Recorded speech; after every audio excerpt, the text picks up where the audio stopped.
انسان دنیا میں جس طرح سے بغیر لباس کے سادہ سا آیا تھا اسی انداز سے پھر جینے کا طریقہ سیکھ لے گا اور دنیا وہیں پر آ جائے گی۔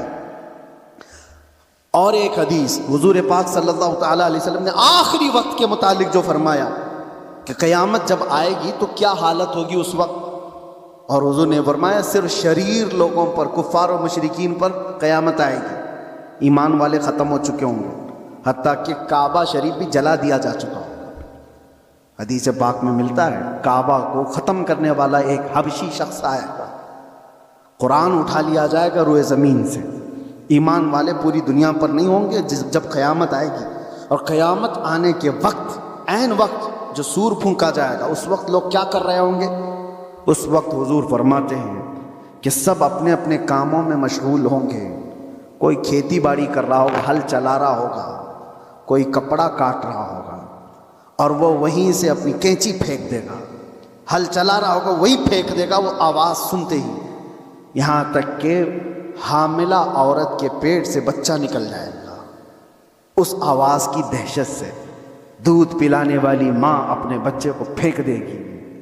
یہ جو احادیث میں ہے وہاں پر بھی دنیا کی بڑی ترقیات کا ذکر نہیں ہے، یہ نہیں ہے کہ بہت ہائی فائی انٹرنیٹ میں آدمی بیٹھا ہوگا یا مشینیں چلا رہا ہوگا، وہاں پر بھی حدیث میں ذکر ملتا ہے کہ ہل چلا رہا ہوگا، کینچی کاٹ رہا ہوگا۔ پھر مجھے یہی کہنا پڑتا ہے کہ دنیا جہاں سے شروع ہوئی تھی انہی حالات پر آ جائے گی، یہ کینچی ہاتھ میں لے گی اور ہل ہاتھ میں لے گی، زمین میں بیج بوئے گی اور فصل اگائے گی، اور جب آئیں گے تو چکی پیس کر کے اپنے گھر کے کھانے کا انتظام کرے گی۔ بہرحال جو بھی حالات ہیں، ہم دنیا کے آخری وقت پر آ چکے ہیں۔ اور ایک یہ بھی بات میں کہہ کر کے جاتا ہوں، بعض بزرگوں نے فرمایا امام مہدی کب ظاہر ہوں گے؟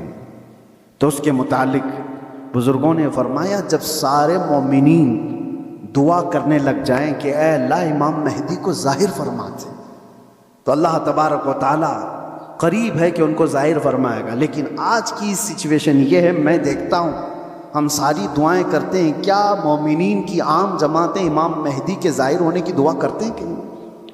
یہ دعا کا بھی رواج عام ہو جائے کہ اللہ امام مہدی کو ظاہر فرما دے۔ جب یہ دعا کثرت سے ہونے لگی کہ وہ آ جائیں گے امام مہدی کے ظاہر ہونے کی۔ اور دوسری حدیث یہ بھی ہے، یذہل الناس، حضور فرماتے ہیں ان ذکر دجال، دجال کا ذکر کرنا لوگ چھوڑ چکے ہوں گے، علماء ممبروں سے بیان کرنا ختم کر چکے ہوں گے، تب دجال آئے گا۔ جب تک دجال کے بارے میں اویئرنیس ہوگا لوگوں کے درمیان، دجال نہیں آئے گا۔ لوگ بیان کرنا چھوڑ چکے ہوں گے اور اس کا ذکر کرنا ترک کر چکے ہوں گے، یہ دونوں چیزیں ہمارے اندر آنے نہ پائیں۔ اللہ تبارک و تعالی ہم سب کو آخری زمانے کی فتنوں سے محفوظ فرمائے۔ آج جو ہونے والے حالات ہیں اس کے لیے آپ اپنے اپنے انتظامات میں، لوگ آج اپنا راشن پانی سب جمع کر رہے ہیں، میں کہتا ہوں اپنا ایمان بھی جمع کر کے رکھو، اپنے اعمال اور اپنے عقیدے کی حفاظت کرو۔ کل کے آنے والا دور، ایک دن دو دن روٹی نہ کھا کر کے اگر آپ رہ بھی جاؤ گے لیکن ایمان کے بغیر دنیا سے جاؤ گے تو ہمیشہ جہنم میں جلائے جاؤ گے۔ ایمان کی حفاظت بھی آج اتنی ہی ضروری ہے، اس لیے کہ آدمی جب مصیبتیں آتی ہیں تو انکار خدا کر بیٹھتا ہے، وہ لوگوں کے پیچھے چل بھاگتا ہے۔ وہ دور آئے گا جب لوگ اپنے مال کی طرف تمہیں بلائیں گے، تمہارے پاس ہوگا کچھ نہیں تو بھاگو گے ان کے پاس، اپنا ایمان بھی بیچ دیں، سب کچھ، کہ مجھے میرے بچوں کو کھلانا ہے، میں آج اس کے پاس جاؤں گا، اس کے پاس مال ہے، اس کے پاس کھانا پانی ہے، اس کے پاس راشن ہے، یہ سب کچھ دے رہا ہے۔ یہ کہا گیا کہ دجال روٹیوں کے پہاڑ لے کر چلے گا۔ جب دنیا میں قحط ہوگا، لوگ کھانے کے محتاج ہوں گے اور دجال کے پاس غذا کے پہاڑ ہوں گے، چل رہے ہوں گے ساتھ میں، دنیا بھوکی اس کے پیچھے لپک جائے گی کہ یہ روٹیوں کا پہاڑ اس کے ساتھ ہے، تو کھانے کا ذخیرہ جس کے پاس ہوگا دنیا پاگل کی طرح اس کی طرف لپک جائے گی۔ تو آنے والا دور اگر قحط کا ہے تو آپ یہ بھی ایمان رکھو کہ جہاں کھانا بٹ رہا ہے وہاں ایمان والا نہیں جاتا، جہاں میرے مصطفیٰ کی محبت بٹ رہی ہے بھوک کو ترک کرے گا، میرے آقا کے قدموں کو اختیار کرے گا۔ اللہ تعالی ہمیں حضور کے قدموں میں زندگی عطا فرمائے، ایمان کے ساتھ زندہ رکھے اور ایمان کے ساتھ اس دنیا سے اٹھائے۔ وآخر دعوانا الحمدللہ رب العالمین۔ السلام علیکم۔